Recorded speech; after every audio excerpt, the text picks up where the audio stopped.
हरे कृष्णा। तो आज बहुत कृतज्ञ हूँ मैं आप सबके बीच में यहाँ पे आ पाया हूँ और कई सालों के बाद पंजाबी बाग में आया हूँ मैं। और आपका जो मंदिर परिवर्तित हो रहा है, हो गया है, इसको देख के एक एंटिसिपेशन है, एक्साइटमेंट है कि किस तरह से भगवान की जो लीला है, चैतन्य लीला की आज हम चर्चा कर रहे हैं, वास्तव में अभी भी वो चल रही है। महाप्रभु अपनी कृपा से अनेक जगह पे परिवर्तन ला रहे हैं। तो आज हम इस श्लोक पे चर्चा करेंगे और महाप्रभु की कुछ लीलाओं से कैसे उनकी कृपा की शक्ति है, कैसे वो देते हैं और कैसे हम प्राप्त कर सकते हैं, इसके बारे में हम चर्चा करेंगे।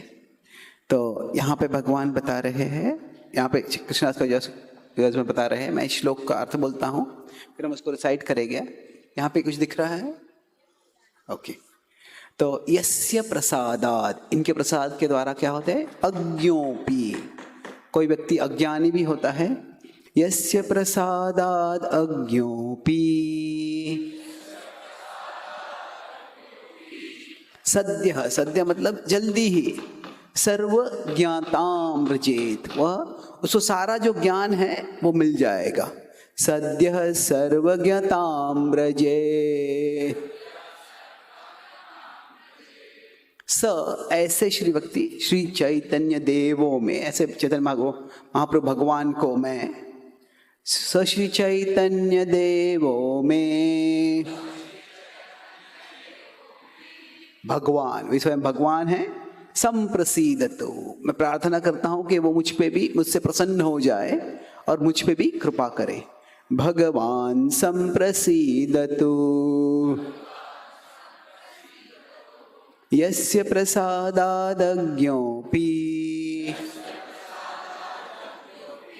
सद्यः सर्वज्ञतां व्रजे। स श्री चैतन्य देवो में भगवान संप्रसीदतु यस्य प्रसादादज्ञोऽपि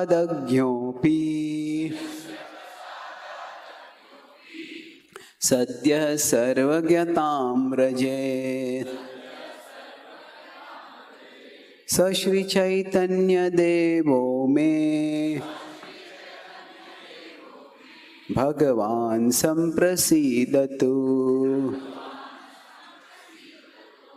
अभी हम साथ में दोहराएंगे, रिस्पॉन्सिबली नहीं, हम सब साथ में बोलेंगे। यस्य प्रसादाद अज्ञोऽपि सद्यः सर्वज्ञतां व्रजेत्।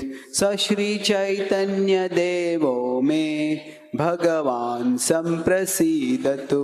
दो और बार। यस्य प्रसादाद अज्ञोऽपि सद्यः सर्वज्ञतां व्रजेत्। स श्री चैतन्य देवो में भगवान संप्रसीदतु। यस्य प्रसादाद अज्ञोऽपि सद्यः सर्वज्ञतां व्रजेत्। स श्री चैतन्य देवो में भगवान संप्रसीदतु।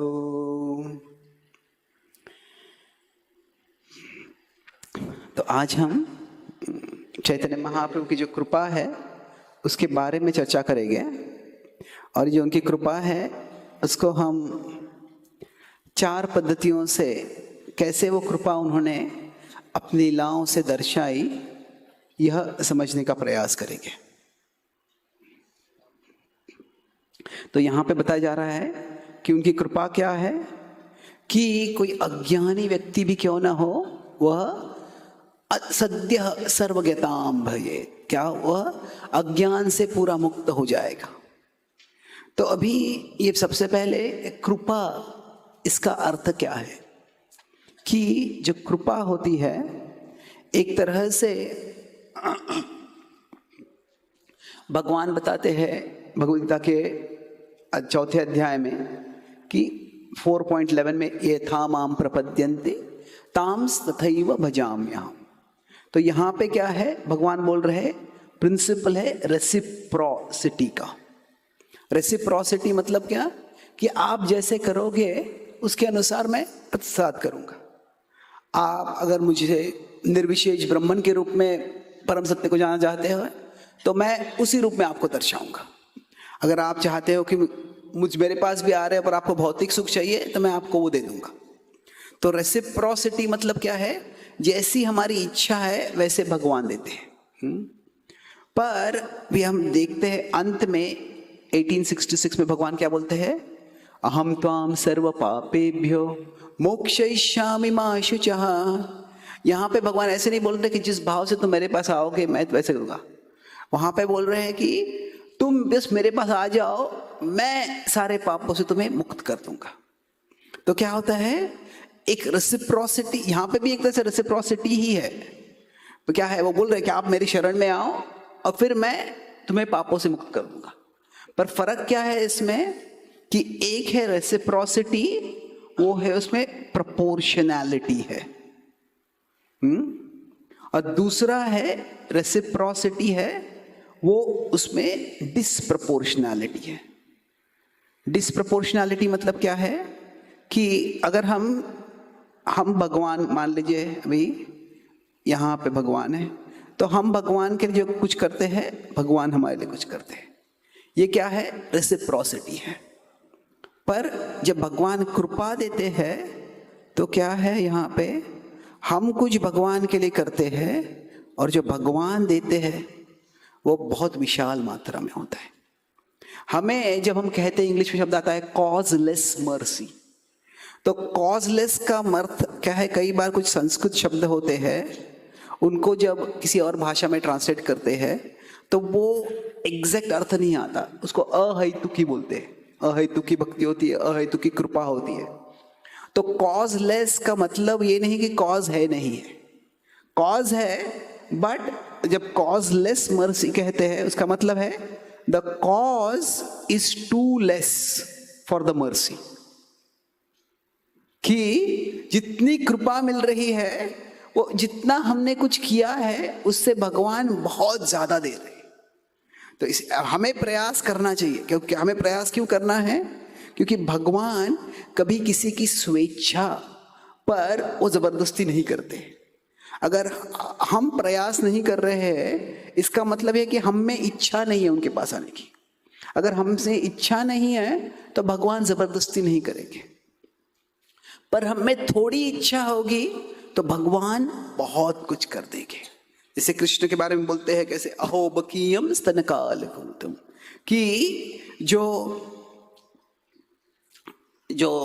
पूतना आई थी वो इसलिए आई थी कि वह भगवान को जहर देना चाहती थी, पर जहर देते हुए उसने क्या, पहले दूध दे दिया अपने स्तनों से, और भगवान ने बस वो देखा और कहा कि ये मेरी धात्री बन जाएगी। तो अभी जो उसने किया बहुत कम था, पर सनातन काल के लिए भगवान ने उनको धात्री बना दिया। तो यह है, भगवान जब कृपा करते हैं तो जो हमारे कृपा जो हमें मिलती है वह हम जो करते हैं वो बहुत कम है, और जो भगवान देते हैं वो बहुत ज्यादा है। तो जब भगवान की कृपा कॉजलेस कैसे होती है ये हम समझने का प्रयास करेंगे। तो सबसे पहले जो है कि शास्त्रों में कई जगह पे बताया गया है कि भगवान त्रियुगी है। त्रियुगी है मतलब क्या, वो 3 युगों में आते हैं, सतयुग, त्रेतायुग, द्वापर युग। कलयुग में वो आते ही नहीं है। तो अभी इसका मतलब क्या है कि भगवान आते ही नहीं है। तो मैं शिकागो में प्रचार के लिए गया था, तो जब वहाँ पे गया था तो हम जब जा रहे थे एक जगह से, तो भी शिकागो काफ़ी बड़ा सिटी है, अच्छा सिटी है, पर उसमें काफ़ी अंडरवर्ल्ड भी है, वहाँ पे क्राइम्स काफ़ी है। कभी उसको अमेरिका का क्राइम कैपिटल कहते हैं, ऐसे नहीं है, पर गलत अलग अलग दृष्टि से वहाँ पे क्राइम है कुछ जगह पे।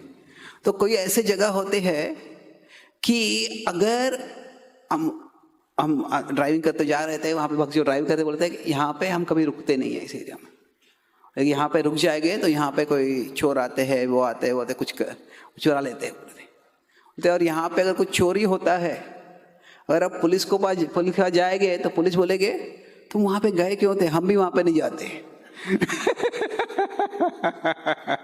तो ये जो है, जैसे कुछ पुलिस भी ऐसे इलाका होता है उसको छोड़ देते हैं, यहाँ पे तो इतना गुनाह है, यहाँ पे जाने की जरूरत नहीं है। अब ऐसे नहीं कि बिल्कुल कभी जाते नहीं है, पर छोटा मोटा गुनाह हो तो जाते नहीं, कोई बहुत बड़ा हो गया, कोई मर्डर वगैरह हो गया, बहुत बड़ा क्राइम हो गया तो जाते हैं। तो वैसे ही जब भगवान को त्रियुगी बताया गया है, वो कलयुग में इतना पतित है तो भगवान बोलते जाऊंगा ही नहीं मैं यहाँ पे। जाने का फायदा ही नहीं है यहाँ पे। तो इस तरह से एक तरह से कहा गया है कि भगवान कलयुग में जीव इतने पतित हो गए हैं, भगवान बोलते यहाँ पे आने के क्या फायदा है यहाँ पे। पर ये है कि दो भाव है कि एक भगवान जो है उनको हम एक लॉ एनफोर्सर के रूप में देख सकते हैं कि भगवान जो है शास्त्रकृत होते हैं, शास्त्र बनाते हैं और शास्त्र को जो धर्मकृत बोलते हैं, धर्म को बनाते हैं, धर्म को वो एस्टैब्लिश करते हैं, अनुशासित करते हैं। तो वो एक दृष्टि से देखते हैं हम। पर दूसरे है भगवान एक पिता के समान है, भगवान का हमसे सब संबंध बहुत स्नेहपूर्ण है। तो अगर किसी जगह में कोई ऐसा व्यक्ति होगा, बहुत दानवीर व्यक्ति होगा, हमेशा दान देता है किसी को, पर अगर कहीं कोई नैसर्गिक आपत्ति आ जाती है, कोई भूकंप आ जाता है, तो फिर वहां पे क्या होता है, वहां पे वो व्यक्ति और दान देता है। साधारणतया दान की प्रवृत्ति पहले से होती है, पर जब कहीं पीड़ा, दुख, यातना और बढ़ जाती है तो दान की जो प्रवृत्ति है वो और बढ़ जाती है। तो जो भगवान को अगर लॉ एनफोर्सर के रूप में देखेंगे तो वो त्रियुगी है। कलयुग में धर्म से लोग इतने दूर चले गए हैं, यहाँ पे आने का क्या फायदा है। पर भगवान को अगर हम पिता के रूप में देखेंगे तो भगवान खास करके कलयुग में ही ज्यादा कृपा करते हैं।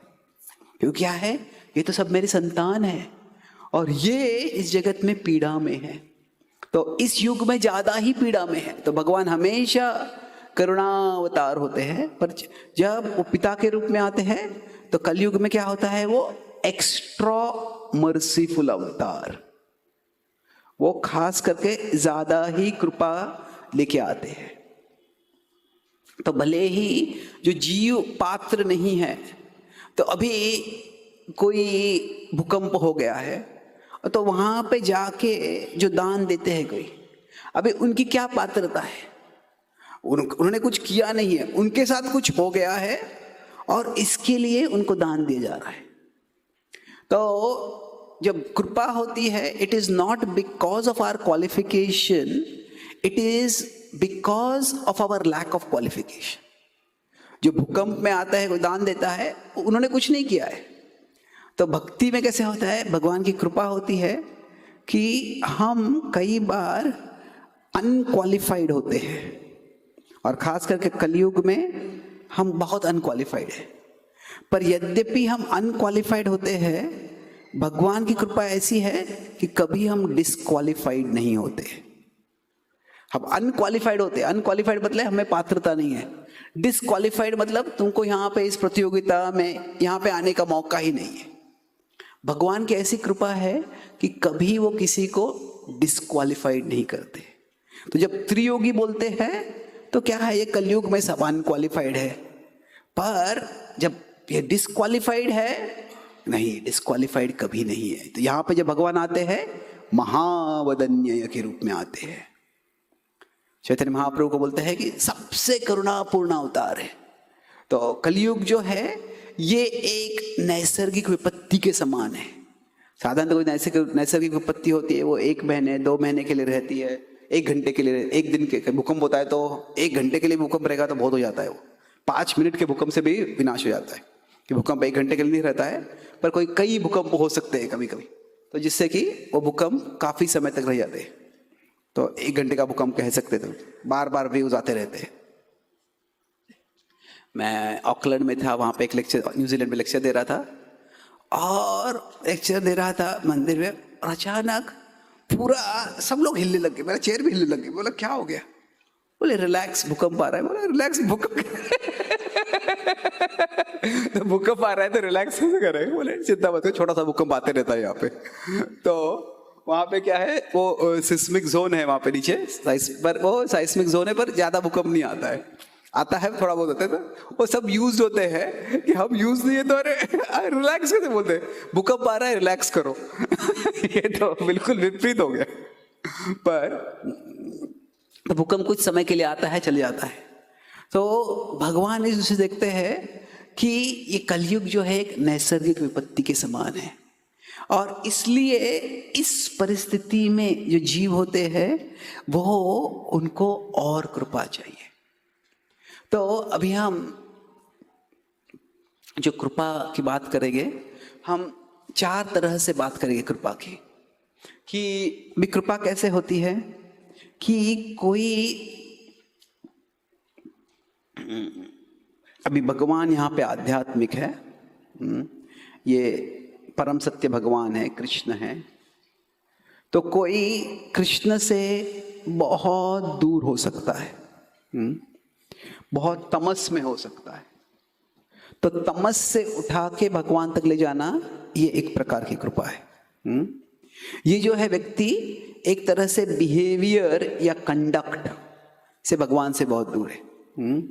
कोई और व्यक्ति हो सकता है कि वो अभी वो ऊपर उठा है पर वो कहीं और दूर चला गया। ये क्या है, व्यक्ति सत्व में है पर वो क्या है, उसका जो कंसेप्शन है, उसकी जो धारणा है वो विपरीत या विरुद्ध हो गई है। तो ये जो है ये मायावादी हो सकते हैं। कि जो कुछ लोग पतित है और वो तमोगुण में है, कुछ लोग सत्वगुण में है, सत्वगुण में होते हुए मोह में है। अभी कुछ लोग होते हैं वो अज्ञान में है, वो जानते हैं अज्ञान में है। कुछ लोग होते हैं वो अज्ञान में है पर सोचते हैं ज्ञान में है। तो क्या है, दोनों को कृपा देना मुश्किल है। पर अभी यहां पे क्या है, यहां पे डिजायर्स का प्रॉब्लम है। इतनी भौतिक इच्छाएं है कि तमोगुण में व्यक्ति फंसा हुआ है। पर यहां पे क्या है, डाउट्स का प्रॉब्लम है। यहां पे मन के स्तर पे प्रॉब्लम है, यहां पे बुद्धि के स्तर पे प्रॉब्लम है। क्या है कि मन के स्तर में मतलब मन भौतिक चीजों से बहुत आसक्त हो गया है, उसके कारण व्यक्ति फंस गया है। और भगवान भगवगीता में बोलते हैं मयि अर्पित मनो बुद्धिर, मुझे आप मन और बुद्धि दोनों अर्पण करनी है। तो अभी किसी का मन बहुत दूषित होता है, तो अभी इसके जो तमोगुण में बहुत पतित थे, इसका उदाहरण कौन है, जो महाप्रभु की लीला में, यस जगाई मदाई। तो अभी जगाई मदाई की जो लीला है वो हमने कई बार सुनी है, पर हम इस दृष्टि से देखेंगे आज क्या हो रहा है इसमें। कि अभी वहां पे एक तरह से मायापुर जो वर्णन आता है कि वहां पे उस समय भारत में इस्लामिक रूल था, पर जो मायापुर था एक तरह से वो क्योंकि भौतिक दृष्टि से ज्यादा समृद्ध नहीं था, it is comfortable but is not luxurious. तो इसीलिए वहां पे जो रूलर्स थे उन्होंने वहां पे कुछ ज्यादा डिसरप्शन नहीं किया था। तो एक तरह से जो वैदिक वैष्णव लाइफस्टाइल था वो चल रहा था अपने आप। तो ऐसे जो उस चैतन्य लीला में हम देखते हैं कि जो इस्लामिक रूल है वो एक ऐसे बैकग्राउंड में हो रहा है, उस पर ज्यादा जोर नहीं। बीच में कभी कभी इंटरप्शन आ जाता है, चांद काजी की लीला होती है या फिर और दो लीलाएं होती है। पर यहाँ पे क्या हो रहा है कि सब लोग एक तरह से वैदिक संस्कृति का ही पालन कर रहे हैं, वहां पे मंदिरों को तोड़ रहे हैं, ये कर रहे हैं, वो कर रहे हैं। पर चैतन्य भागवत की दृष्टि से पतित क्या है कि लोग वेदों का पालन करते हैं पर कभी कृष्ण की पूजा ही नहीं करते, षष्ठी की पूजा करते हैं, बाकी देवताओं की पूजा करते हैं। लोग भागवतम के बारे में चर्चा करते हैं पर भागवतम में भक्ति का कोई उल्लेख नहीं है। तो एक तरह से वहां का जो मोह है वो भी हम कह सकते हैं सात्विक मोह है। कि तामसिक मोह हो सकता है, राजसिक मोह हो सकता है, सात्विक मोह हो सकता है।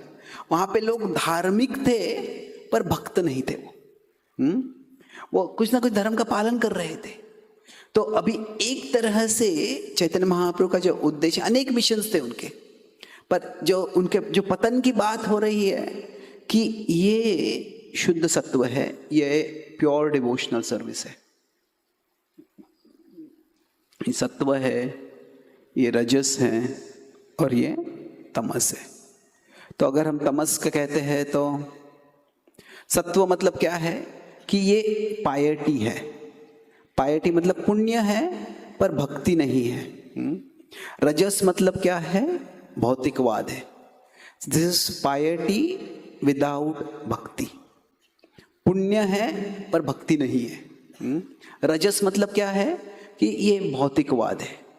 शायद लोग भगवान की पूजा भी करते हैं। मैं वाराणसी में गया था अभी कुछ समय पहले, वहाँ पे एक हनुमान जी का मंदिर था। हम छोटा सा मंदिर था, जा रहा था तो उसके हनुमान जी के मंदिर के ऊपर लिखा था, तुम तो हो बाल ब्रह्मचारी, मुझे दे दो एक नारी।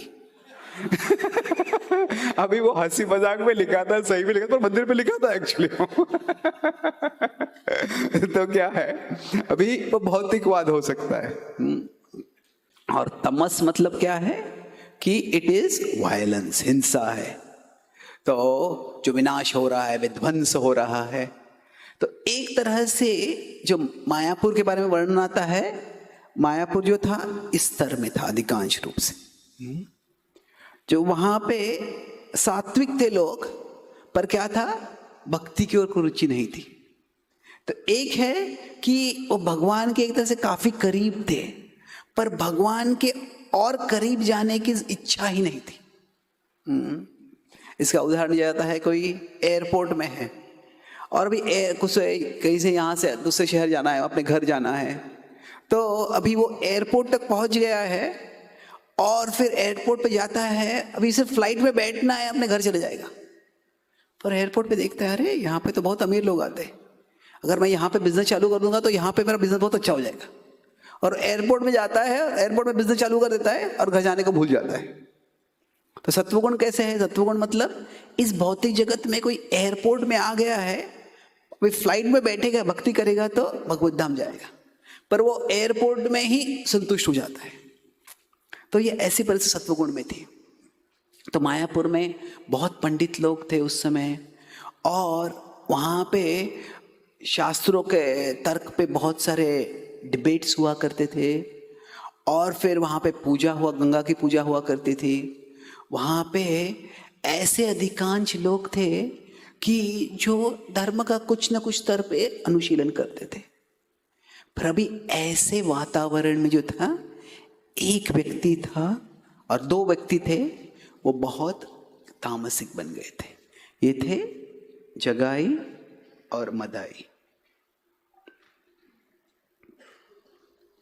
अभी कई लोग ऐसे होते हैं कि उनका बुरे संग के कारण, या वो उनका बचपन ही कोई बुरे परिवार में हुआ है, बुरे लोकेलिटी में हुआ है, तो वो बचपन से ही बुरी आदतों में फंस जाते हैं।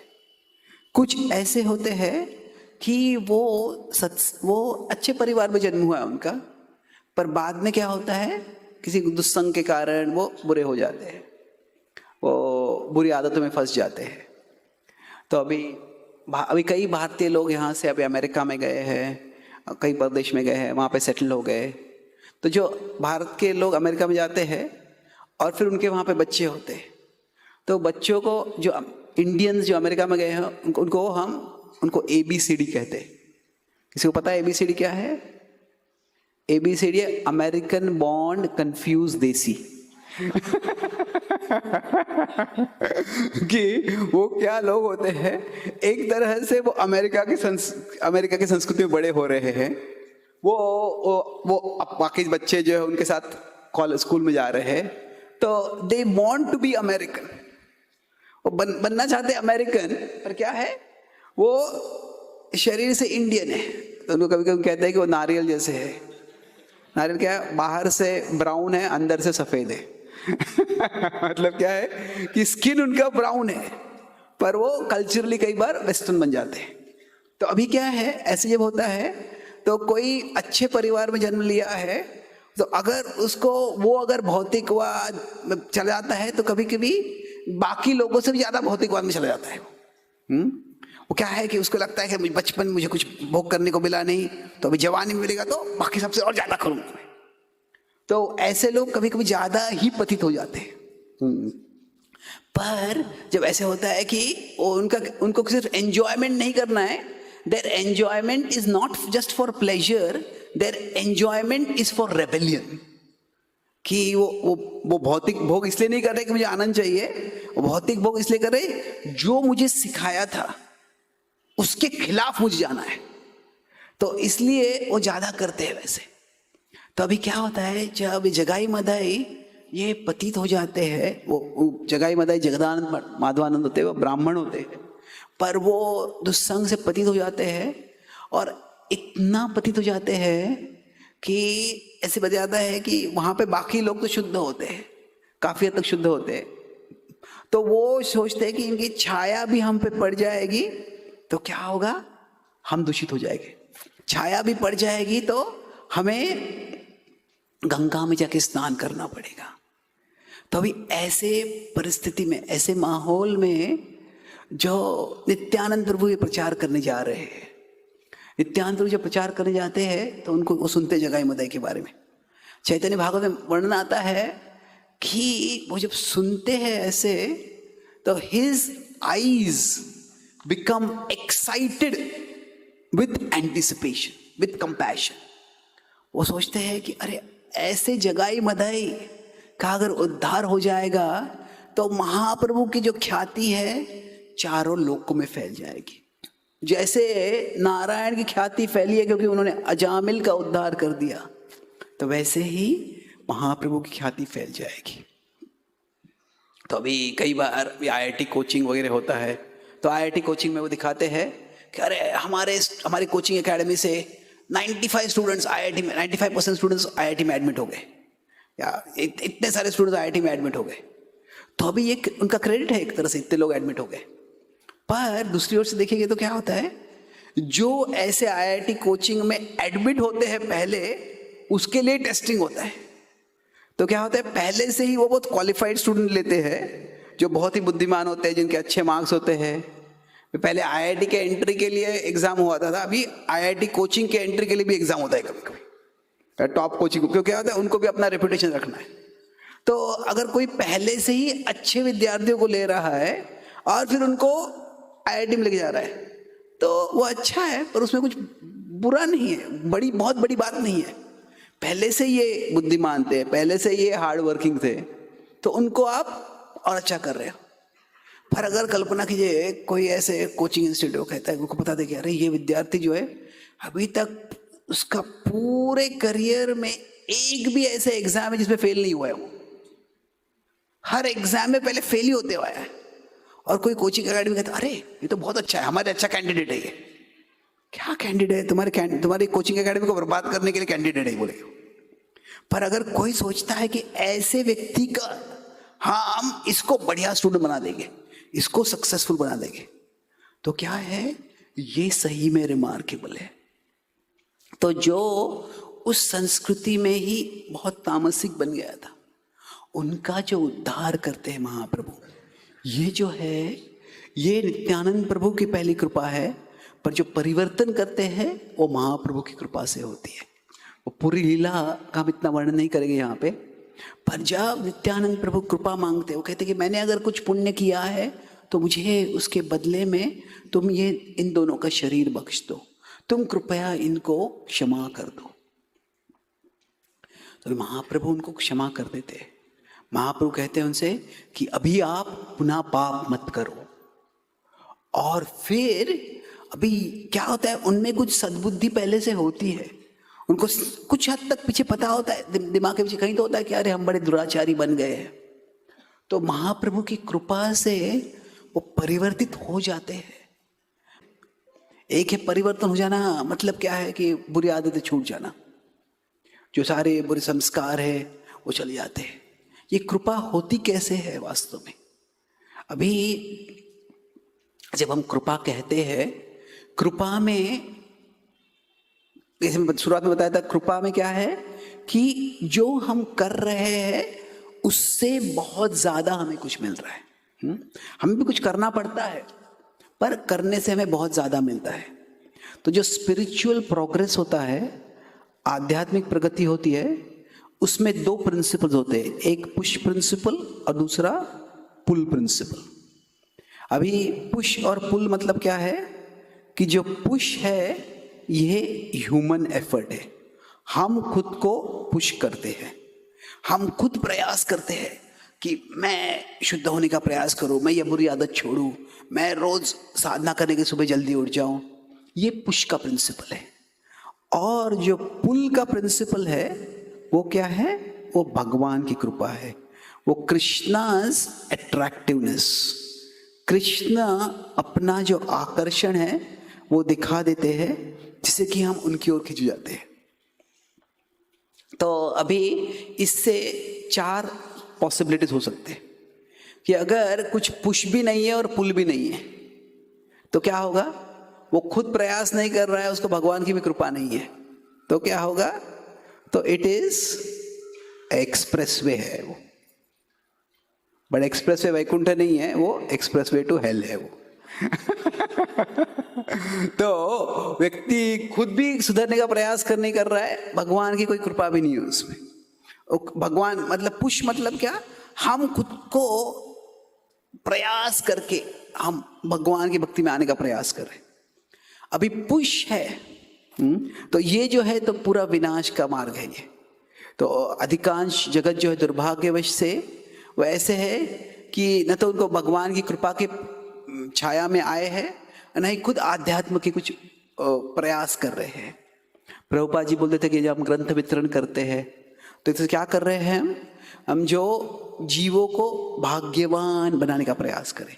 ब्रह्मांड भ्रमित को न भाग्यवान जीव, जीव कृष्ण गुरु कृष्ण प्रसादे पाए भक्ति लता बीज। तो क्या हो रहा है? कुछ एक ग्रंथ मिल जाता है, एक शास्त्र मिल जाता है, तो थोड़ा सा उसमें कुछ पुल पोटेंसी होता है, उससे वो कुछ तो वो भगवान के प्रति आकर्षण हो जाता है। तो अभी किसी में पुश है, वो प्रयास कर रहे हैं पर अभी तक कृपा नहीं मिली है, तो क्या होता है? वो टफ होता है, मुश्किल होता है। कब तक मैं खुद को, अरे मेरा मन इधर भटक रहा है, मेरा उधर भटक रहा है, मुझे ये भोग याद आ रहा है, मुझे ये समस्या आ रही है और सारा मन उसमें फंसा हुआ है, फिर भी मैं भक्ति करने का प्रयास कर रहा हूं। तो ये हमें करना चाहिए पर ये टफ होता है। इसमें जो क्या होता है? यत्तद अग्रे विषमिव परिणामे अमृतोपम। यहां पे क्यों है? जो हम इसमें पहले ये जो जहर है, जहर के फेज में है, अमृत का जो फेज है अभी तक आया नहीं, इसमें से ही हम पुश कर रहे हैं। अभी कब तक पुश करना है हमको पता नहीं है।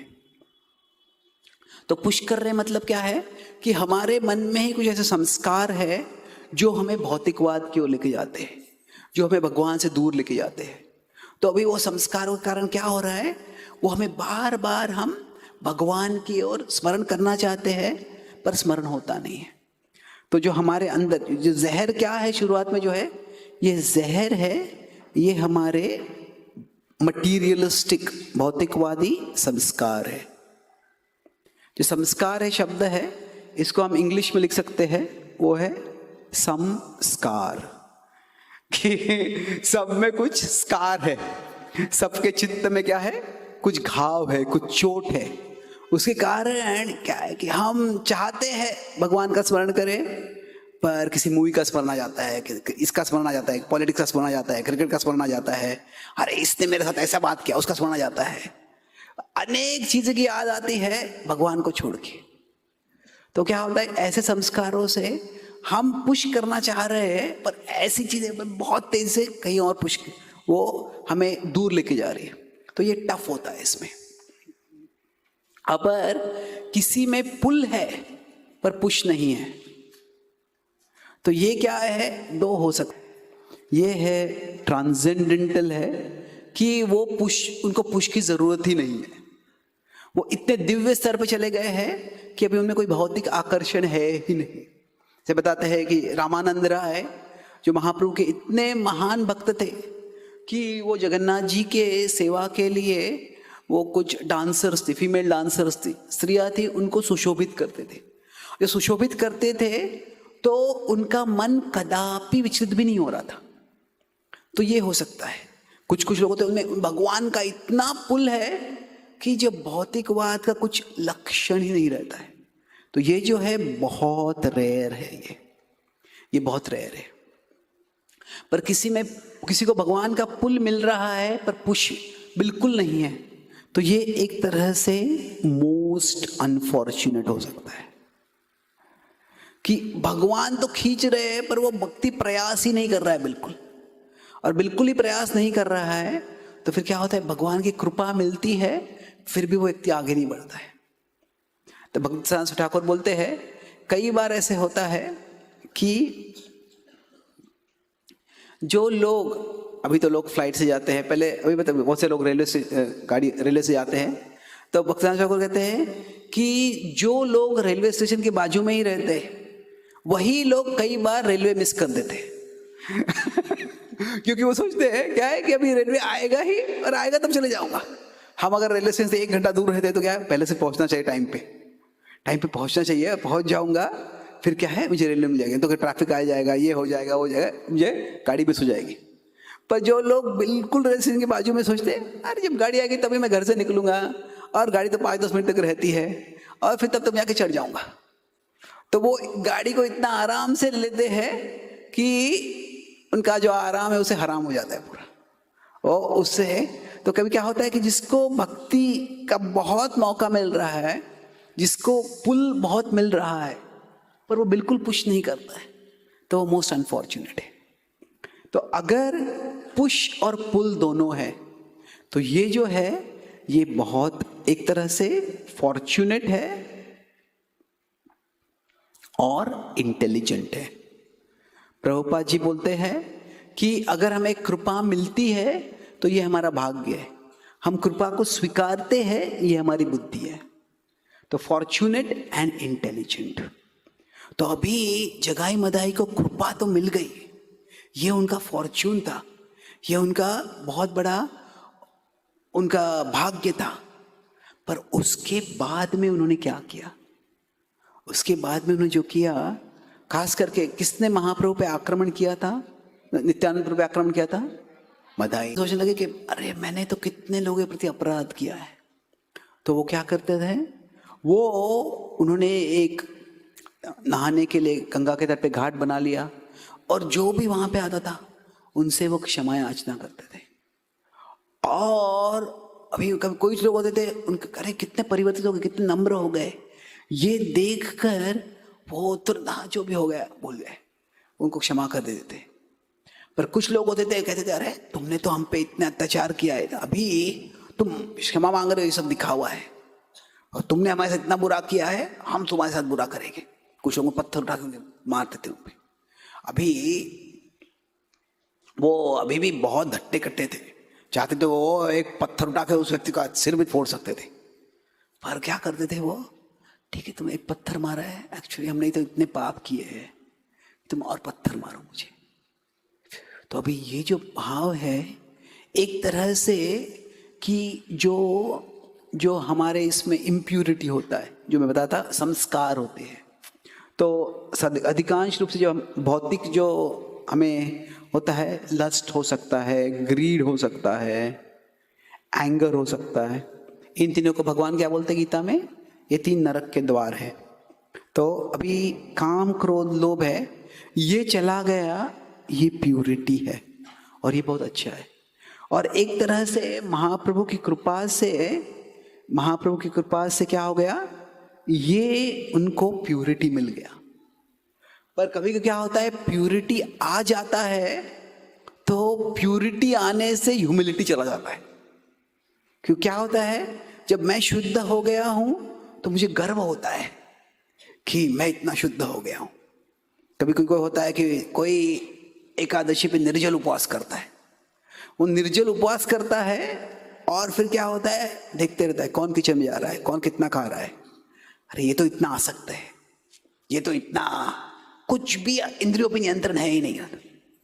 तो मैं राधा गोपीनाथ ब्रह्मचारी आश्रम में जब था कुछ समय के लिए, तो वहां पे हम जोक करते थे कि 2 क्लब है ब्रह्मचारियों के, एक है निर्जल क्लब, दूसरा निर्लज्ज क्लब।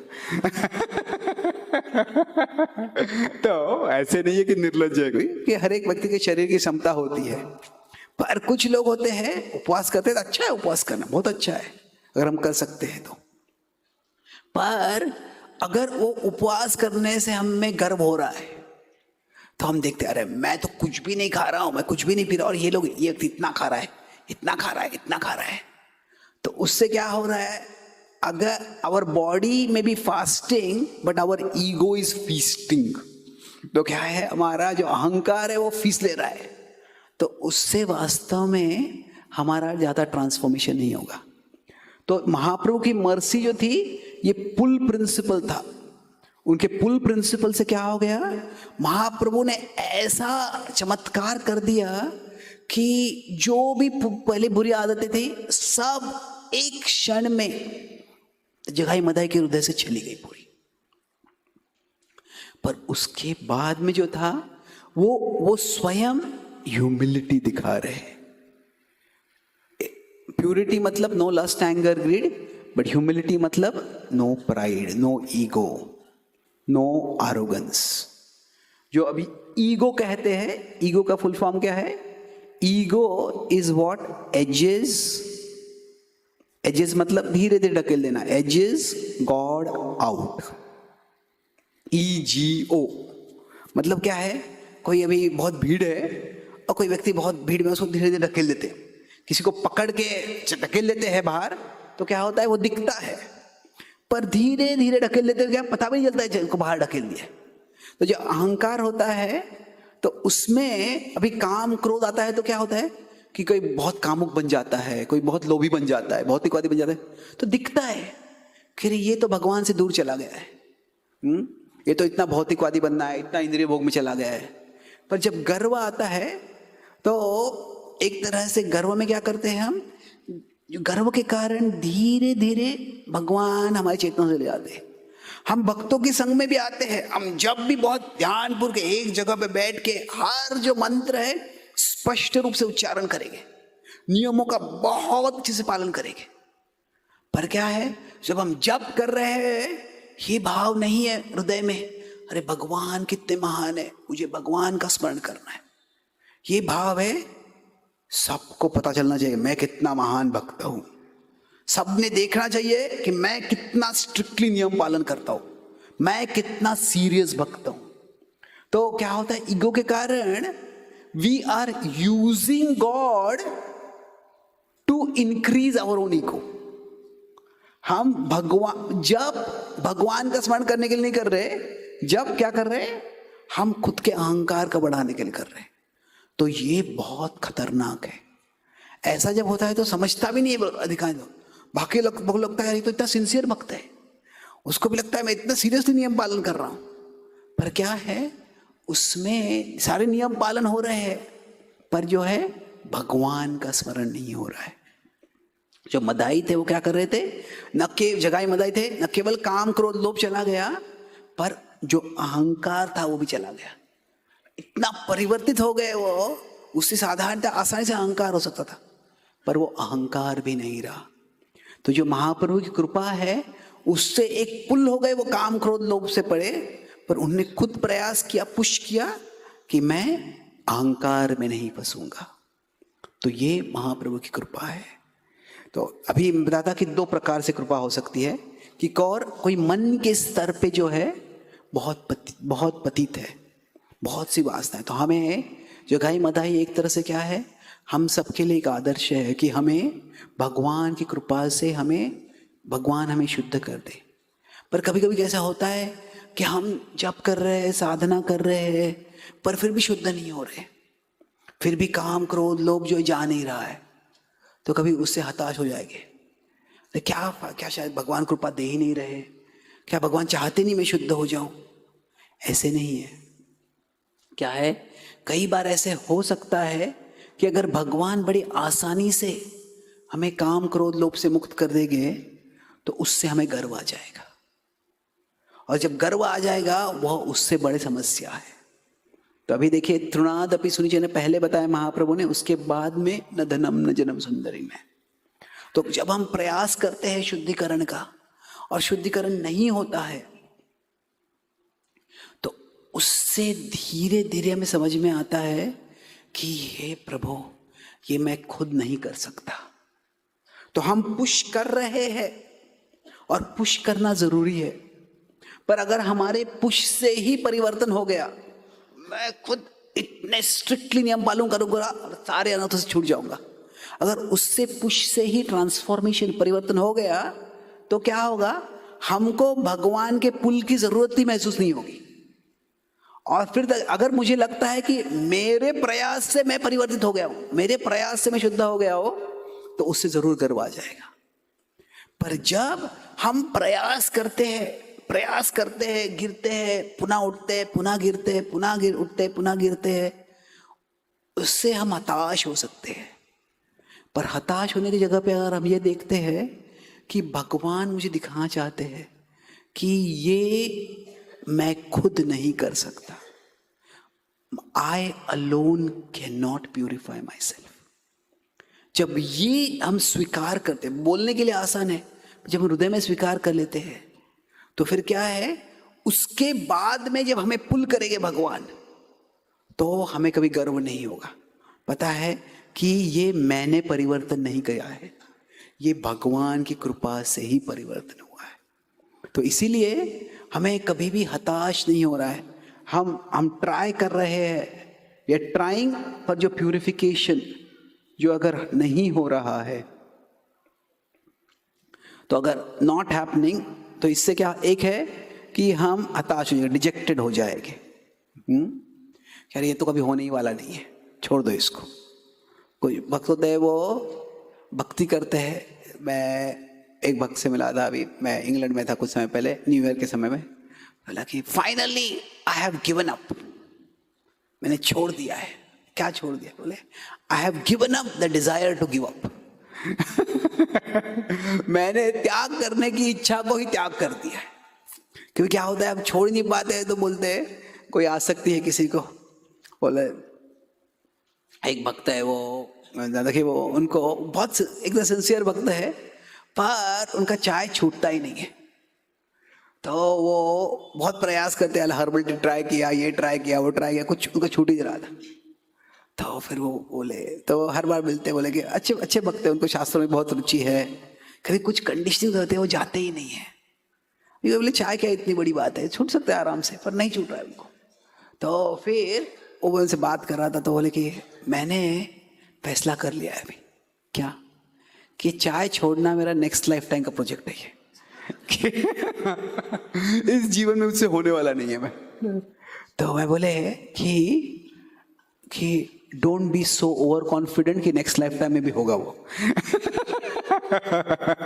नेक्स्ट लाइफ टाइम में बोलेगे, अगले लाइफ टाइम बोलेगे, नेक्स्ट लाइफ टाइम में हो जाएगा वो। तो क्या है कि अगर इस जीवन में नहीं होने वाला है, तो इसका क्या गारंटी अगले जीवन में हो पाएगा? तो इसे बोला कि डोंट अबैंडन दिस, उस पर फिक्सेट मत करो। तुम किसी चीज को छोड़ नहीं पा रहे हो, तो इससे इतना हताश मत हो, पतित मत हो जाओ और सोचो कि मैं इतना पतित तो कोई परिवर्तन होगा ही नहीं। तो क्या है, हमें डिजेक्टेड नहीं होना है, हमें डेडिकेटेड होना है। परिवर्तन, डेडिकेटेड मतलब क्या है कि मुझे प्रयास करते रहना है, भले ही परिवर्तन न हो, पर मैं प्रयास करते रहूंगा। उससे क्या होगा, जब परिवर्तन होगा हमें पूरा विश्वास रहेगा कि मेरे प्रयास से नहीं हुआ है, तो उससे वास्तव में नम्रता आ जाएगी। तो हमें we don't want to be attached to being detached, कि हमें we want to be attached to Krishna, not attached to being detached. कि भले ही मैं ये आसक्ति छोड़ ना पाऊं, फिर भी मैं भगवान की भक्ति करने वाला हूं। ये आसक्ति छोड़ना अच्छी बात है, पर नहीं छोड़ पाई तो भी मैं भगवान की भक्ति करते रहूंगा। इसका भाव क्या है कि भाव ये है कि अगर आसक्ति छूट जाएगी तो शायद मुझे और आदर मिलेगा, मेरा और सम्मान होगा। क्योंकि अगर आसक्ति है, अभी तक लोग बोलेंगे कि अरे ये क्या, तो इतना आसक्त भक्त है, तो उसे थोड़ा मेरा अहंकार को थोड़ी चोट पहुंच रही है, पर शायद उससे मैं गर्व से जो है सुरक्षित रह रहा हूं। तो ये जो है भगवान की कृपा अलग अलग पद्धति से आती है। जब हम महाप्रभु इतने कृपालु है बोलते हैं, महाप्रभु इतने कृपालु है और मेरी आसक्ति नहीं छूट रही, कहाँ है कृपा? वो कृपा है, पर कृपा अलग अलग रूपों में आती है कभी कभी। तो कभी कृपा ऐसे, सो मर्सी जो है, mercy can come in the removal of temptation, कि जो टेम्पटेशन है, जो प्रलोभन है, वो जाने में कृपा हो सकती है। पर कभी कभी द रेकरेंस ऑफ टेम्पटेशन, वो मोह आ रहा है, वो प्रलोभन आ रहा है, वह भी कृपा हो सकती है। ऐसे नहीं है कि जब हमें वही वासना आ रही है, वही प्रलोभन मोह आ रहा है, कहाँ है कृपा? ऐसे नहीं कि भगवान कृपा नहीं कर रहे, पर भगवान की कृपा किसी और भाव में है। वो क्या है? भगवान ये कृपा हमें न चाहते हैं कि तुम स्पष्ट रूप से समझ जाओ कि तुम करता नहीं हो, तुम खुद का शुद्धिकरण नहीं ला रहे हो। तो अब इसका मतलब ये नहीं है कि अगर हम बार बार प्रलोभित हो रहे हैं, उससे पतित हो रहे, तो अरे ये भगवान की कृपा है। नहीं, ऐसे नहीं है, हमें प्रयास करना है। ऐसे नहीं है कि हम जो भी नहीं कर पाते हैं वो करने का प्रयास भी नहीं करते, बोलते यही भगवान की कृपा है मुझ पर। नहीं नहीं, वो भगवान की कृपा नहीं, उसमें हमें अभी तक पुल नहीं आया है, पर हमें पुश करते रहना है। जो पुश और पुल का प्रिंसिपल है वो क्या है? जैसे जो दामोदर लीला में 2 उंगलियां होती है, यशोदा माई बांधने का प्रयास कर रही थी, पर रस्सी हमेशा कम पड़ रही थी। तो यशोदा माई के बांधने का प्रयास है वो क्या है? वो पुश प्रिंसिपल है। और जो रस्सी कम पड़ रही है मतलब क्या है? अभी तक वो पुल प्रिंसिपल नहीं आया है। तो पुल प्रिंसिपल नहीं आया है, तो मैं जहां पे हूं वहां थोड़ी प्रगति करता हूं, थोड़ी प्रगति करता हूं तो अधोगति हो जाती है। कभी हम थोड़ा आगे जाते हैं, फिर यू टर्न ले लेते हैं, फिर एक एल टर्न ले लेते हैं, फिर बाद में वापस यू टर्न ले लेते हैं। तो अलग टर्न लेते रहते हैं हम कभी कभी। पर क्या है? हमें आगे जाने का प्रयास करना है। तो यहाँ पे डिजेक्टेड मतलब क्या है? Because no pull so no push. मैं पुश करना भी छोड़ देता हूं, क्या फायदा है? पर डेडिकेटेड मतलब क्या है? इवन इफ नो पुल, मुझे कुछ आकर्षण एक दिव्य महसूस नहीं हो रहा है, स्टिल मैं पुश करते रहूंगा। अभी मदाई को ये सब करना कि वो खुद एक घाट बनाए, सब लोगों से जाके क्षमा में याचना करे, ये करने की कोई जरूरत नहीं थी। महाप्रभु ने बताया नहीं था तुम ऐसे करो, पर ये था खुद ही वो कर रहा था। ये क्या था? ये उनके नम्रता का लक्षण था कि मैंने गलतियां की है, मुझे क्षमा याचना चाहिए। महाप्रभु ने क्षमा कर दिया है, पर दूसरों से भी क्षमा चाहिए मुझे। तो वो क्या, खुद उनको पुल हो गया था, पर फिर भी वो पुश दर्शा रहे थे। तो भक्ति में पुल और पुश दोनों होता है। तो हमें देखना है कि जो हम पुश कर रहे हैं वह हमें हमेशा करते रहना है। तो पुश से कभी कभी ज्यादा पुश होगा नहीं, चलेगा, नो प्रॉब्लम, परिवर्तन नहीं हो रहा है, पर फिर भी हम प्रयास करते रहते हैं। तो अभी ये है हमारी मन की जो भावनाएं हैं, वासनाएं हैं, उसके कारण हम बन जाते हैं। अभी दूसरा है कि हमारी बुद्धि के संकल्पनाएं हैं जिससे हम बच जाते हैं। तो उसके बारे में हम चर्चा करेंगे अभी कि अभी महाप्रभु जो है वो उन्होंने संन्यास लिया, तो उसके बाद में कहाँ गए? वो जगन्नाथपुरी में गए। वहां पे उन्होंने बेस बना लिया अपना, और जगन्नाथपुरी से वो 2 जगह पे 2 मेजर ट्रैवल्स था उनका। कहाँ था ट्रैवल? साउथ इंडिया और नॉर्थ इंडिया। अभी नॉर्थ इंडिया में महाप्रभु वाराणसी में गए। अभी प्रभुपाद जी बोलते हैं Varanasi is the Vrindavan of the मायावादीस। वाराणसी जाए, ये मायावादियों का वृंदावन है। जैसे कृष्ण भक्त स्वाभाविक रूप से वृंदावन जाते हैं, वैसे मायावादी वाराणसी जाते हैं। तो अभी महाप्रभु जो वाराणसी में गए, एक तरह से कैसे हुआ, वो पहले वाराणसी गए, फिर वाराणसी से वृंदावन गए। मैं थोड़ा सिंपल दिखा रहा हूं ये, और फिर वृंदावन से पुनः वाराणसी आ गए। तो 2 बार वो वाराणसी आए थे। तो अभी जब वहां पे आए तो क्या हुआ, ये जो लीला है वो बहुत सुंदर लीला है। उसमें कई मेन लीला है, पर उसमें कई साइड लेसन्स भी है। तो तो यहाँ पे अनेक मायावादी थे और वो मायावादियों का एक लीडर था, उनका नाम क्या था? प्रकाशानंद सरस्वती। अभी उस समय अभी कोई भी, उस समय काफी सन्यासी हुआ करते थे, पर फिर भी महाप्रभु एक एक्स्ट्रॉर्डिनरी सन्यासी थे। बहुत सुंदर थे, बहुत युवक थे, बहुत वो उनका एक एफल्जेंस था, कांति थी उनकी। तो जब महाप्रभु वाराणसी में आए तो सब लोग बात करने लगे कौन आया है। तो अभी साधारणतया कोई वृंदावन में आता है, सॉरी कोई वाराणसी में आता है तो कोई सन्यासी होगा तो उनकी अपेक्षा थी कि ये सन्यासी हमारे पास आए, हम यहाँ पे लीडर हैं। तो अगर कोई मंदिर में कोई भक्त आता है, वो मंदिर में आता है, अगर मंदिर में आता है, उस मंदिर में कोई वरिष्ठ भक्त है, कोई वरिष्ठ सन्यासी है, तो कोई भक्त वहाँ पे आया तो तुरंत बोलेगा मैं उनका दर्शन करना है, मुझे उनके आशीर्वाद लेना है, उनसे कुछ संग लेना है। पर कोई मंदिर में आता है, मंदिर के कोई गेस्ट रूम में रहता है, पर जो सन्यासी गुरु वहाँ पे उनसे मिलने भी नहीं जाता है, उनसे मिलने की कुछ अपेक्षा भी नहीं करता है।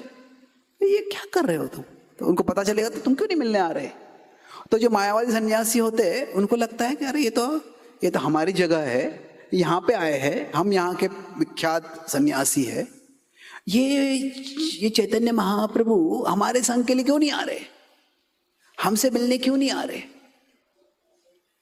तो अभी महाप्रभु वाराणसी जाते हैं, वो मायावादियों का संग करने नहीं जा रहे। वो क्या कर रहे हैं? मायावादियों को अपना संग देने जा रहे हैं। वो क्या है? महाप्रभु कहते हैं कि मैं तो सारे विश्व भर में जो भगवान की भक्ति है, भगवान का प्रेम है, वो वितरण करना चाहता हूँ। वहाँ पे एक सुंदर उपमा देते हैं कि मेरे पास बड़े ही रसीले फल है, आम के फल है, और मैं आम के फल वितरित करना चाहता हूँ। और भी आम के फल, अगर स्वादिष्ट आम के फल हो गए तो उसका बहुत मार्केट होगा, तो लोग पैसा देके खरीद लेंगे उसको। पर महाप्रभु कहते हैं मैं ये आम के फल लेके आया हूँ, पर ये वाराणसी में कोई खरीदने के लिए नहीं है, तो कोई खरीद नहीं रहा है, इसीलिए मैं फ्री वितरण करना चाहता हूँ। पर कोई फ्री भी लेने के लिए तैयार नहीं है। तो महाप्रभु वहाँ पे भाव क्या व्यक्त करते हैं कि मेरे पास इतने सारे फल है, तो आप आओ और आप मेरे रिप्रेजेंटेटिव के रूप में आप ये फल लो और उनका वितरण करो। तो पहले बार जब महाप्रभु वहाँ पे आते हैं तो जो मायावादी सन्यासी देखते हैं, वो कहते हैं क्या है, महाप्रभु कुछ कीर्तन करते हैं, और रास्ते में कीर्तन करते हैं, हरिनाम संकीर्तन करते हैं। पर क्या होता है, जब वो हरिनाम संकीर्तन करते हैं तो वहाँ पे क्या कर रहे हैं ये एक तरह से विचित्र चीज देख लेते हैं। अभी जब अमेरिका में प्रभुपाद जी ने रथ यात्रा चालू की तो क्या था कि वो जो अधिकांश लोग जो पहले आए थे वो सब हिप्पी लोग थे। तो जो अभी हिप्पी लोग जो काउंटर कल्चर थे, मतलब क्या, जो भी समाज में हो रहा है उसका उल्टा करना है। पर उन्होंने भी ऐसे कल्पना नहीं क्योंकि हम रास्ते पे नाचेंगे। अमेरिका में पार्टी वगैरह होते हैं, पर क्या है, वो पार्टी में नाचते हैं, अभी रास्ते पे जाके नाचेंगे। अगर कोई रास्ते पे जाके नाचेगा तो क्या है, तुम शराब ज्यादा पी लिया है क्या, तो पुलिस उनको अरेस्ट कर लेगा। पर यहाँ पे प्रभुपाद जी रथ यात्रा बनाए, ये रास्ते पे नाच रहे हैं और पुलिस उनको एस्कॉर्ट कर रहा है अभी। तो ये बहुत ही एक्स्ट्राऑर्डिनरी हो गया। तो लोग कई बार रथ यात्रा में आते थे, उनको जगन्नाथ में कोई रुचि नहीं थी, उनको रास्ते में नाचने में रुचि थी तो इसलिए लोग आ जाते थे। पर ये पॉइंट ये है यहाँ पे कि जो कुछ लोग ऐसे काउंटर कल्चर के लोग होते थे, वो उनको नाचने में बड़ा आनंद आता था। बाकी लोग होते ये क्या कर रहे हो तुम हमारा ट्रैफिक डिस्टर्ब कर रहे हो, तुम हमारा ये अपना इतना आवाज कर रहे हो। तो वो लोग जो होते थे नाराज हो जाते थे। एक भक्त बताए थे मुझे कि मैंने पहली बार एक भक्त को धोती में देखा, एक व्यक्ति को धोती में देखा, ये क्या पहना है इसने, कुछ समझ में नहीं आया कि अलग अलग प्रकार के, अमेरिका काफी मल्टीकल्चरल है, अलग अलग प्रकार के लोगों के ड्रेस होते हैं। पर क्या होता है, ये धोती बहुत ही विचित्र। बोले पहले जब मैंने धोती देखा मुझे लगा ये तो एक बड़ा ओवरसाइज डायपर है, ये लगा तो वो कुछ समझ में नहीं आया। तो कैसे, उसी तरह से क्या हो गया, अभी जब महाप्रभु कीर्तन कर रहे थे रास्ते पे, तो सारे मायावादी क्या कर रहा है ये। अभी वो थोड़ा अलग भाव था यहाँ पे, ये पाश्चात्य देशों के लोगों को ये कीर्तन क्या है पता ही नहीं था उसमें। अभी तो ऐसे हो गया है कि कीर्तन इतना पॉपुलर हो गया है कि अमेरिका में वो क्रिश्चियन कीर्तन होता है, क्रिश्चियन योगा होता है। क्रिश्चियन योगा तो बहुत बड़ा चीज़ है वहाँ पे। वो क्या होता है कि जैसे हम ओम वगैरह बोलते हैं, वो जीसस का नाम लेते हैं और फिर योग करते हैं। तो वो सारे उन्होंने, तो अभी काफ़ी पॉपुलर हो गया। पर उस समय क्या था कि लोगों को पता ही नहीं कीर्तन क्या है। पर जब मायावादी थे, अभी मायावादियों का क्या भाव होता था, उस समय उनको भक्ति पता थी और महाप्रभु के पहले भी लोग संकीर्तन किया करते थे। पर वो महाप्रभु ने उसको बहुत पॉपुलराइज किया, बहुत प्रोमिनेंस दिया, महत्व दिया और उसका प्रचार किया। पर जब भी महाप्रभु रास्ते पे नृत्य कर रहे हैं तो अभी वो क्या निंदा करने लगे, ये क्या भावुक सन्यासी है, ये क्या कर रहा है। तो उनका उस समय भाव क्या था कि जो भक्ति है वो कम बुद्धि वाले लोगों के लिए, लेस इंटेलिजेंट लोगों के लिए भक्ति ये एक मार्ग है। तो कोई सन्यासी है तो वो तो कम बुद्धि वाला नहीं होना चाहिए। अगर उसके पास इतनी बुद्धि है, उसने सन्यास ले लिया है, तो वो ये कम बुद्धि वाले लोगों की विधि जो है रास्ते पे नाचना, ये क्यों कर रहा है। तो इसीलिए एक तो पहले वो नाराज थे कि ये चैतन्य महाप्रभु हमसे मिलने नहीं आए, हमारे संग के लिए नहीं आए, और हमारे संग के लिए नहीं आए हैं, ऊपर से क्या कर रहे हैं, रास्ते पे नाच रहे हैं। क्या भावुकता के समाज ये क्या उपद्रव कर रहे हैं। तो जो अज्ञानी लोग हैं वो करेंगे तो ठीक है, पर जो सन्यासी है जिसको बुद्धिमान होना चाहिए, वो अगर ऐसे करेगा तो इसके सन्यास का कुछ अर्थ ही नहीं है। सन्यास लेके जो कम बुद्धि वाले लोगों के जैसे कार्य कर रहे हैं। तो अभी ये सुन के जो महाप्रभु के जो अनुयायी थे, महाप्रभु के 2 अनुयायी थे वहां पे, किसी को पता है, चंद्रशेखर आचार्य और तपन मिश्रा थे। दोनों बहुत नाराज हो गए, बहुत विचलित हो गए। पर महाप्रभु बोले कुछ चिंता मत करो तुम। महाप्रभु उनको पैसिफाई किया, फिर महाप्रभु वहां से चले गए।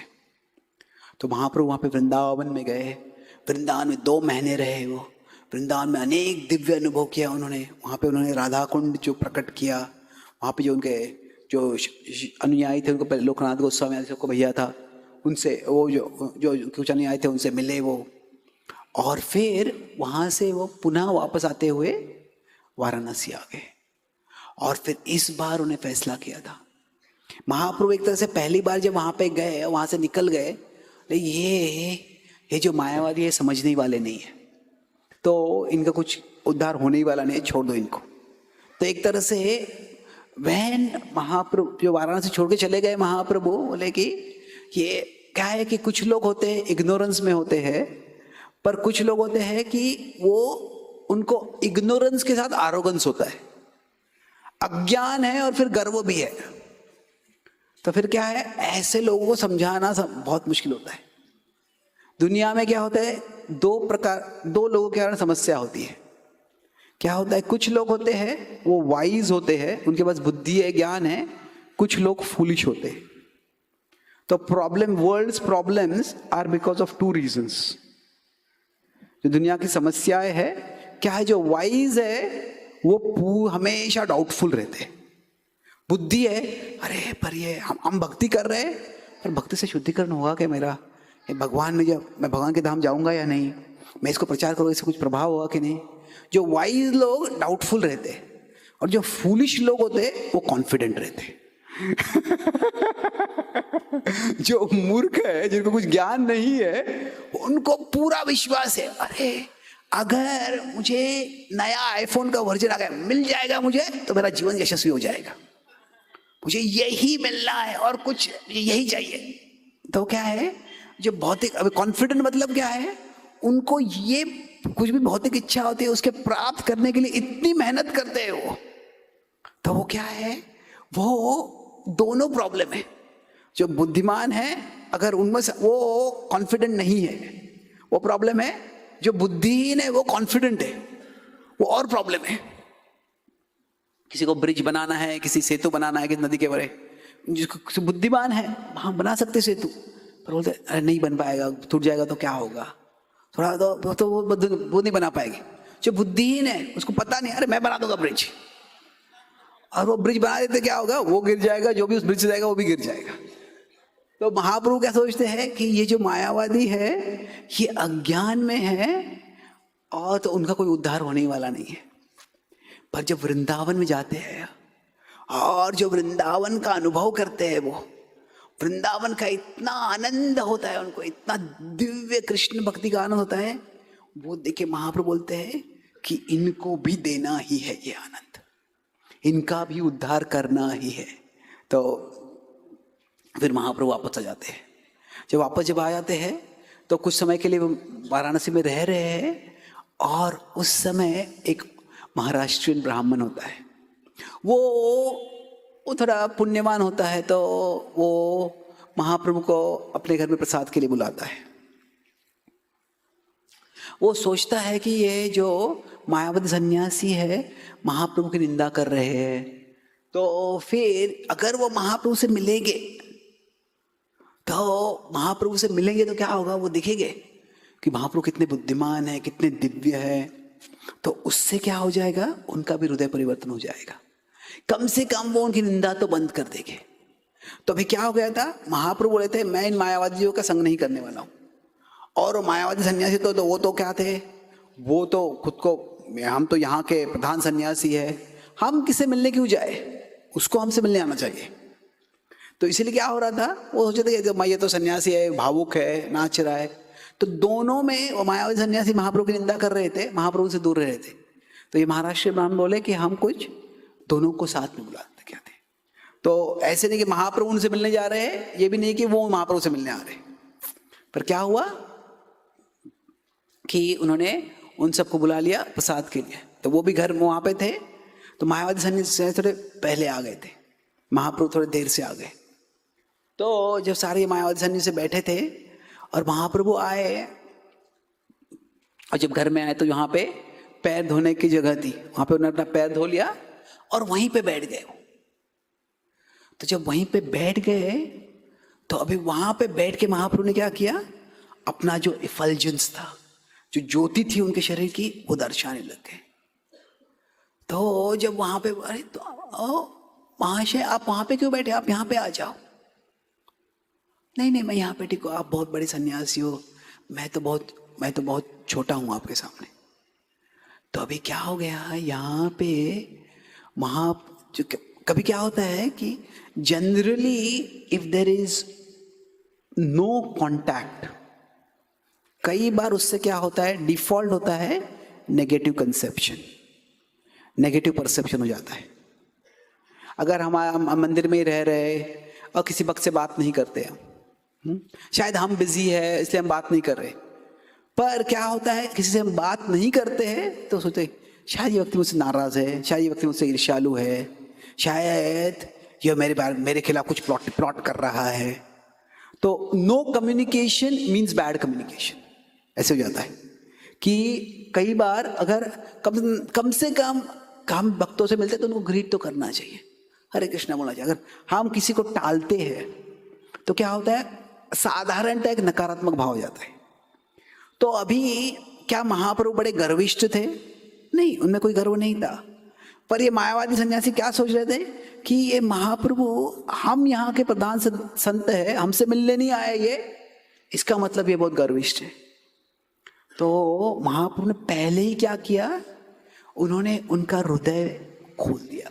कैसे खोला? अपनी नम्रता से।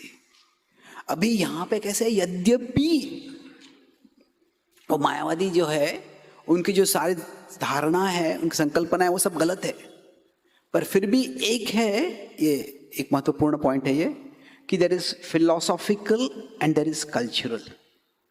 कि at a philosophical level there can be differences. At a philosophical level जो है, तत्वज्ञान के स्तर पे फर्क हो सकता है किसी हद, पर कल्चरली हमें किसी को डिसरिस्पेक्ट नहीं करना है। फिलोसॉफिकल डिफरेंसेस कभी कभी ये अनअवॉइडेबल होते हैं। तो कभी कभी जो तत्वज्ञान के स्तर पे वो व्यक्ति कोई धारणा है, हमारी कोई धारणा है, डिफरेंसेस हो गए, पर इसका मतलब ये नहीं है कि हमें व्यक्ति का अनादर करना है। प्रभुपाद जी क्या करते थे कि मायावादी सन्यासी को भी अगर आप देखेंगे तो हम उनके मायावाद का आदर नहीं करते, पर वो सन्यासी है इसका हम आदर करते हैं, इसलिए हम उनको भी प्रणाम करते हैं। उसी तरह से कोई व्यक्ति होगा, उसमें कोई सद्गुण होगा, कोई दुर्गुण भी होगा। तो सद्गुण है उसका आदर करते हैं। कोई मायावती संस्था में कोई बहुत दान दे रहा है, उनका कोई अच्छा समाज कल्याण का कार्य कर रहा है, पर मायावती संस्था से जुड़ा हुआ है, तो उनके मायावाद देख के हम बोलते तुम तो अज्ञान में हो बोल सकते हैं। पर अगर वो कुछ समाज सेवा के लिए कुछ अच्छा कार्य कर रहे हैं, अन्नदान कर रहे हैं, कुछ दान कर रहे हैं, ठीक है, तुम्हें दान देने की प्रवृत्ति है, वो अच्छी है, उसका हम आदर कर सकते हैं। तो हर एक व्यक्ति में होता है, कुछ चीजें ऐसे होते हैं दैट आर वर्थ रिस्पेक्टिंग, कुछ चीजें हो गई जो दैट नॉट वर्थ रिस्पेक्टिंग। तो हम किस पे जोर देते हैं महत्वपूर्ण है।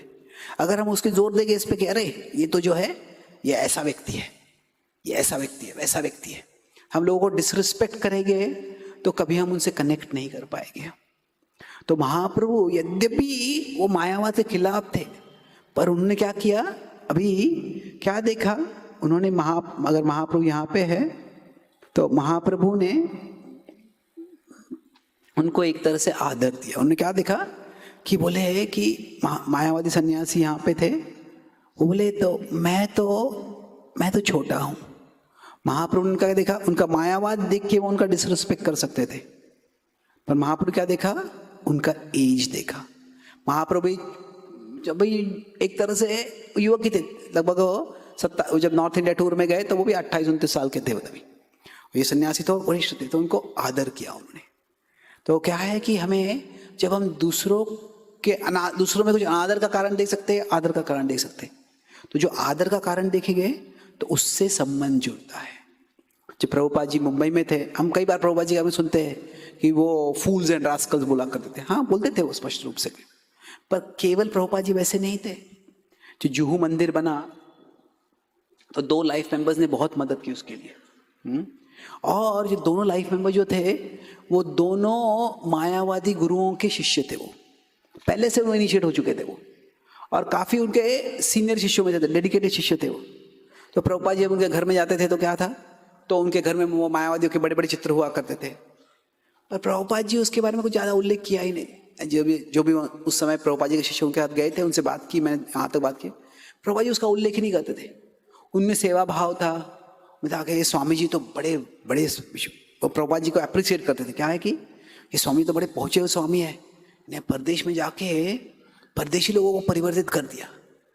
क्या प्रभुपाद जी के पहले भी दूसरे गुरु गए थे और उन्होंने भी प्रचार किया था थोड़ा बहुत, क्या है, पर उनके द्वारा कोई कल्चरल ट्रांसफॉर्मेशन नहीं हुआ था। प्रभुपाद जी जब गए, उन्होंने पाश्चात्य देशों को धोती कुर्ता साड़ी पहनने को सिखाया, तो जो कल्चरल ट्रांसफॉर्मेशन देख के क्या है, वो भारतीय लोग सन्नाटा हो गए, आश्चर्यचकित हो गए, बहुत इंप्रेस हो गए। तो ये तो बहुत पहुंचे हुए स्वामी है, उनकी कुछ सेवा करनी चाहिए। तो प्रभुपाद जी ने उनका मायावाद नहीं देखा, प्रभुपाद जी ने उनका सेवा भाव देखा। तो उसी तरह से अभी महाप्रभु ने क्या किया है, महाप्रभु ने बहुत एक्सपर्टली यहाँ पे कार्य किया है। तो ये प्रकाशानंद सरस्वती को कृपा कैसे दी, ये मैं 4 पॉइंट बोल रहा था, पर I will speak only 2 points, कि 4 प्रकार की कृपा, पर ये 2 प्रकार की कृपा हम देखेंगे। प्रकाशानंद सरस्वती को कृपा कैसे दी, उसमें हम 3 स्टेजेस देखेंगे। और ये 3 स्टेजेस जो है, पहले क्या है, उन्होंने ह्यूमिलिटी दिखाया। ओके ठीक, आप तो बड़े हो वहां पे, मैं यहाँ पे हूँ, आपके साथ बैठना नहीं है मुझे। तो ह्यूमिलिटी से क्या हो गया, उसके बाद में वह देख के बोला, अरे आपको वहां पे बैठना नहीं, आप यहाँ पे आ जाओ। तो वो मायावी सन्यासी खुद के वहां पे आ गए, उठ के आ गए, और उठ के आगे क्या किया, उन्होंने महाप्रभु को उठाया, अब आके आप हमारे साथ बैठो। तो जब उन्होंने महाप्रभु को उठाया तो उससे क्या हो गया, एक तरह से उनसे एक सेवा हो गई। तो उनके ह्यूमिलिटी से क्या हो गया, फिर इट इंस्पायर्ड सर्विस एटीट्यूड। तो हृदय का परिवर्तन ये केवल बुद्धि के स्तर पे तर्क वितर्क से नहीं होता है। व्यक्ति का हृदय खोलना है तो उसके लिए उसमें कुछ तो सेवा भाव जागृत होना चाहिए। तो महाप्रभु ने एक सेवा भाव उनके प्रति जागृत किया। और फिर क्या है, अभी जब बात होने लगी, ठीक है महाशय आप तो सन्यासी हो, पर आप ये ऐसे ये कीर्तन क्यों कर रहे हो, आप ये कीर्तन करके आंखों से आंसू आए तुम्हारे, ये तो भावुकता का लक्षण है।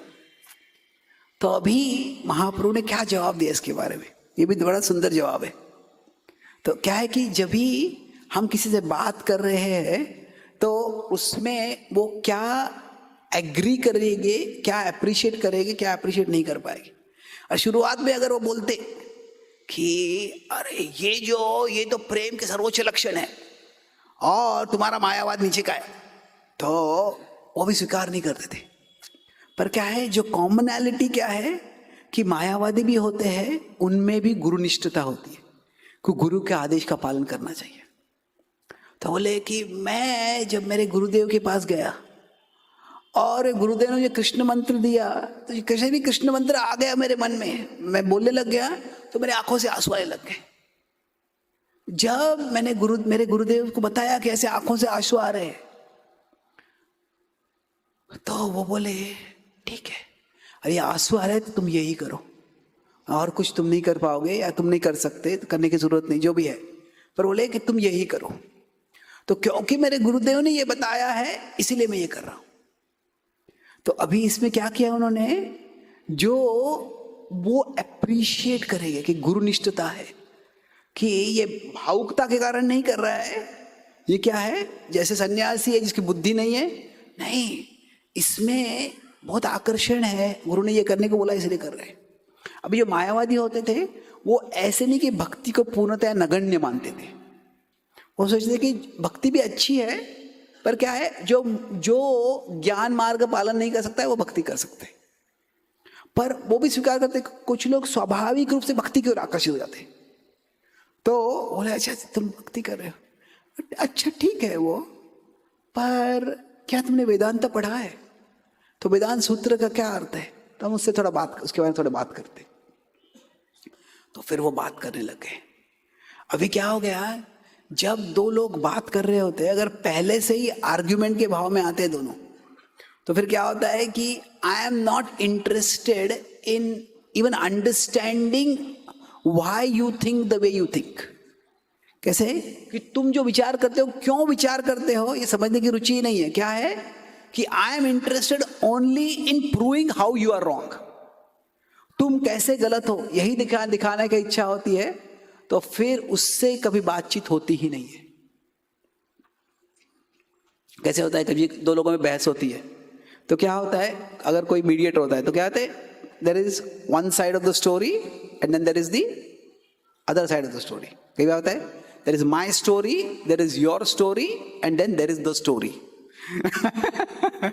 तो मैं बोल रहा ऐसे हुआ, तुम बोलते वैसे हुआ, पर अगर वास्तव में क्या हुआ, कुछ तुमने जो बोला वैसे हुआ है, कुछ मैंने बोला वैसे हुआ है, पर जो हुआ है वो और बहुत कुछ भी हुआ है उसमें। तो इसीलिए क्या होता है कि जब अगर हम दो लोगों में बातचीत हो रही है या कॉन्फ्रंटेशन हो रहा है, तो अगर यू आर रॉन्ग, तुम गलत हो, और पहला व्यक्ति बोल रहा है कि तुम गलत हो, तो क्या होगा, वो पूरा कॉन्वर्सेशन जो होगा वही रॉन्ग हो जाएगा, उससे कुछ होने ही वाला नहीं है, उससे जो समस्या है और बढ़ी जाएगी। तो शुरुआत में कम से कम थोड़ा तो एप्रिसिएशन होना चाहिए।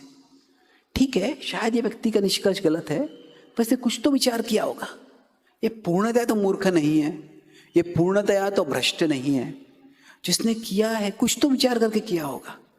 तो उतना भी ओपननेस आ गया तो वो भी अच्छा है। तो महाप्रभु ने क्या किया, उतना ओपननेस लेके आए वो, और जब वो ओपननेस आ गया फिर ठीक है वेदांत सूत्र का, तो बोले कि जहां तक मैं, महाप्रभु बोले जहां तक मैं वेदांत सूत्र समझा हूं, वेदांत सूत्र का भी जो निष्कर्ष है वह ब्रह्मन का आनंद प्राप्त करना है, पर ब्रह्मन का जो आनंद है वह सर्वोच्च आनंद है, भक्ति का ही आनंद है। ये कैसे तुम कहां से वेदांत सूत्र से ऐसा निकाला है तुमने? तो जब वो बोलते हैं तो फिर महाप्रभु समझाने लग गए, और जब महाप्रभु ने फिर तभी वेदांत सूत्र का अर्थ समझाने लग गए, तो तभी प्रकाशानंद सरस्वती को पता चला